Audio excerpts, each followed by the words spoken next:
Do you enjoy having dividend kings in your portfolio? Today I'm going over two great dividend stocks that have a long record of consistently growing their dividend while rewarding shareholders for over 50 years. If you're ready, let's jump in. Eddie V here sharing stocks to help you on your investing journey.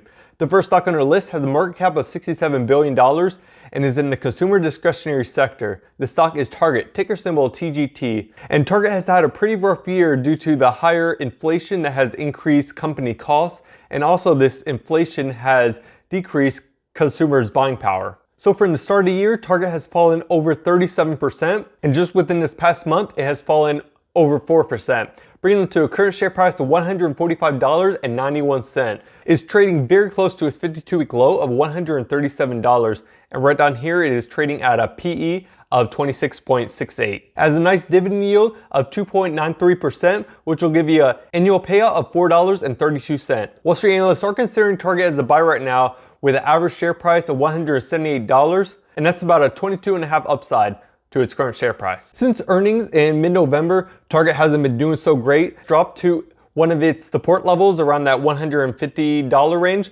and since then it's been just hovering around its moving averages. And since the beginning of December, Target has been beginning to just plummet right there and went to its next support level around that $140 range, and that support level was around late October, late September. And you can see right here, it has been in a negative trend right here and starting to possibly go into like a dog stock. It may stay around that support level. And you can see right here, since earnings, it's been in a negative momentum. So not a lot of buying value since then. Over on the income statement, looking at its revenue, you can see here that year over year, it has been growing its revenue. And what's nice with the higher company costs, they still have had an increase from last year. So that's great to see. Scrolling on here to its net profit. And as you see here, they had a nice bump up in 2021 in profit. But since then, most likely with the higher costs, it has been dropping its profit back to levels around 2020 and before then. So looking here, that is kind of the average profit Target has been seeing. Similar to its profit, you can see that they had a spike up in earnings last year, and since then pretty much Target is at its average levels from the previous year. So it's good that it hasn't dropped too far below. As far as the shares outstanding, it's great to see that Target is buying back shares, especially since its share price is so low. That's a good time for the company to be buying back the shares. As I mentioned at the beginning, Target is a dividend king, so you can see right here that their dividend has been increasing steadily year over year, which is great for shareholders. Over here on the free cash flow, you can definitely see that Target has had a bit rough because this year the free cash flow is in a negative, so all that higher costs for the company and then also paying its dividends, buying back shares hasn't been too good, and of course the stock price has reflected in that. However, we still have a 5-year average of $3.5 billion, so it's good for Target right now.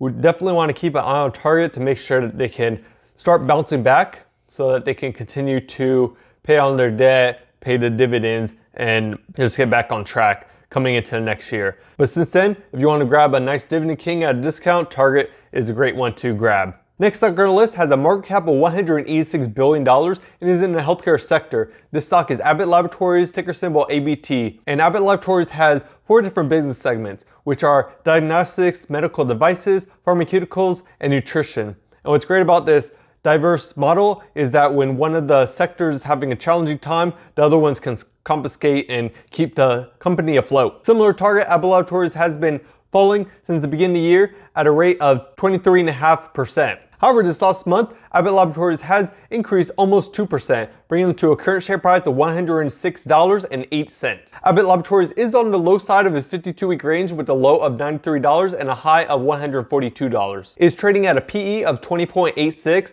and has a dividend yield of 1.88%, which will give you a nice annual payout of $2.04. Wall Street analysts are considering Abbott as a buy right now with an average share price of $116, which is close to a 10% upside from its current share price. Since early November, Abbott had a nice jump up towards its 100-day moving average, and that was pretty much a resistance point until it got enough buying volume to push through there and started to move towards its 200-day moving average. However, since then, it's getting a lot of selling volume, pushing it back through close to its 100-day moving average, which is around $104. And if this negative momentum and selling volume continues, it could pass through right there back to around $100, which was its next resistance point. So definitely keep an eye on that to see if that negative momentum continues. Over on this income statement, looking at its revenue, you can see here that it has nicely increased year over year. So good to see there, especially with this bump up the last 2 years. And scroll down here to its net profit. Similar to its revenue, the last 2 years had a nice bump up from its previous one, so pretty much almost double. And reflecting that, the earnings per share is pretty much double what it had previous years, so very good to see for Abbott Laboratories. As far as its earnings per share, it is starting to slowly buy back shares. It has been around that 1.77 billion for a couple years now, and now it's starting to buy back, so good to see there. And as we know, being a dividend king, it has been increasing its dividend year over year, so great to see. Unlike Target, for its free cash flow, the last 2 years has been an increase from its previous years. And although we have had a slight decrease from last year, it is still good to see that they're above what they were previously to 2020. Now bring us to a 5-year average of $6.23 billion. If you enjoyed these Dividend Kings, do me a favor and smash that like button. It helps grow the channel and also spreads the video to other investors such as yourself. Drop me a comment down below what your thoughts are about Target and Abbott Laboratories. And if you want to see more dividend stocks, definitely check out this video right over here, and I'll catch you over there. Happy holidays. Peace.